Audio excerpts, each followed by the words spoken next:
Welcome to the Slop Temple. We pray this video helps. You start by preparing the workspace so nothing blocks you. Open VS Code, create or open the project folder, and drop your dataset file into it. This makes paths predictable. Once done, open the integrated terminal and verify your runtime, Python version, or Node version, because extensions rely on that. Make sure to install language and file helpers extensions. They speed preview and linting. This first step prevents path errors later and lets you upload or link the dataset confidently. Next, you import and configure access to the dataset so your code can read it reliably.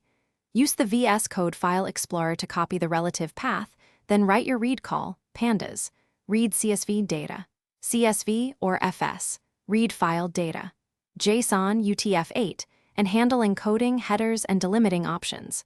Once done, set workspace settings and git ignore to avoid accidental uploads. If syncing to remote storage, configure the extension or remote SSH settings now so you're finished by uploading and verifying the dataset so your project runs without surprises. Push via git LFS or use SFTP/Azure/AWS extensions or CLI to transfer the file. Pick the method that matches file size and access needs. Once uploaded, run a small verification script to confirm row counts, sample records, and schema. This catches parsing problems early. If things go wrong, check file paths, file permissions, and the VS Code extension logs. Those usually reveal syncing or authentication errors you can fix quickly. Thanks for watching.